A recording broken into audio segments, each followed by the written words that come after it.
রামপুরহাটে party office থেকে প্রাক্তন বিধায়ক আশিস বন্দ্যোপাধ্যায়ের দেহ উদ্ধার হয় গতকাল সকালে। তারপর আজ মৃত্যুর তদন্তে এলাকায় পৌঁছলো ফরেনসিক টিম।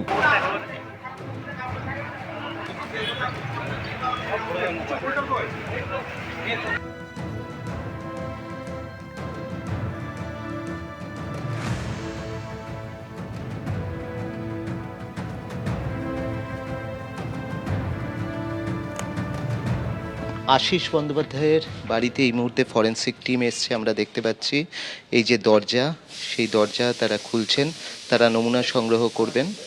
এবং এই মুহূর্তে আমরা দেখতে পাচ্ছি যে ফরেনসিক টিম তারা এসে পৌঁছেছেন এবং এই ঘরেই আশিস বন্দ্যোপাধ্যায়, প্রাক্তন ডেপুটি স্পিকার, প্রাক্তন বিধায়ক, তার দেহ উদ্ধার হয়।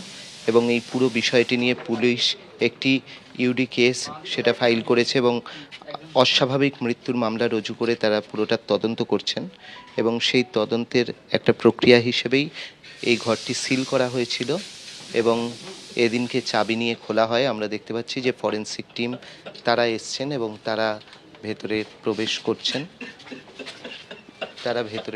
করছেন। ফরেনসিক টিমের যারা সদস্যরা রয়েছেন তাদের সঙ্গে ফটোগ্রাফার, ভিডিওগ্রাফার সবাই রয়েছেন এবং তারা কিন্তু ভেতরে প্রবেশ করছেন তদন্তের স্বার্থে। এই ফরেনসিক এক্সপার্টদের যে তাদের যে বক্তব্য সেটা লাগবে, তাদের তদন্ত লাগবে এবং সেই কারণেই ফরেনসিক টিম এই মুহূর্তে প্রবেশ করেছেন আশিস বন্দ্যোপাধ্যায়ের বাড়িতে। ক্যামেরায় প্রবীরদের সঙ্গে অর্ণব মুখোপাধ্যায়, এবিপি আনন্দ, বীরভূম।